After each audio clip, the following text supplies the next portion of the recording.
အသက်အရွယ်ရလာတော့ကိုကိုမလိုအပ်တဲ့သူတွေတွေ့ရင်ဝမ်းမနေမိတော့ပါဘူးသူတို့လိုအပ်တဲ့သူတွေသူတို့အနာမှာတည်မြဲနေပါစေလို့ပဲဆုတောင်းပေးလိုက်တယ်ကိုမကြိုက်တဲ့လူတွေတွေ့ရင်လည်းသူတို့ကြည်နက်အောင်လိုက်မနေပေးတော့ပါဘူး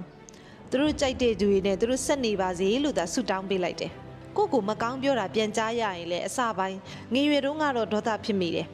အခုတော့ကို့အကြောင်းများပြန်ကြားရရင်အပြုံးအောင်မပြတ်တော့ပါဘူးဒီလူတွေဆက်ပြောနိုင်ပါစေလို့တော့ဆုတောင်းပေးလိုက်သေးတယ်လူတွေအပေါ်တိတ်ကရွတ်ဆိုင်လွန်းတာကိုရှော့လိုက်ပါ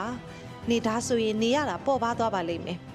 သူတို့ကကို့တယောက်တည်းကိုလိုက်ကြည့်နေတာမဟုတ်သလိုကိုမတွေ့လဲနောက်တူတွေကိုစက်ကြည့်နေအောင်ပါပဲတကယ်တော့လူတွေကိုတိတ်ဖက်တွေလို့ရင်တိတ်အာယုံနဲ့ထည့်ထားလို့ရင်အာယုံနောက်ရမှာတင်ကိုယ်တိုင်ပါပဲ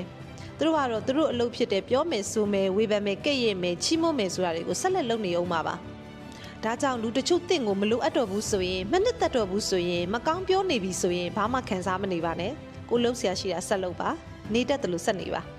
တင့်တနေတာအတွက်စိတ်ကြည်နေဖို့အမိုက်လူတွေရဲ့ပုံနေတဲ့စကားတွေလောက်တက်နေတဲ့အပြုအမူတွေကိုဘာလို့ဆက်ပြီးခံစားနေမှာလဲ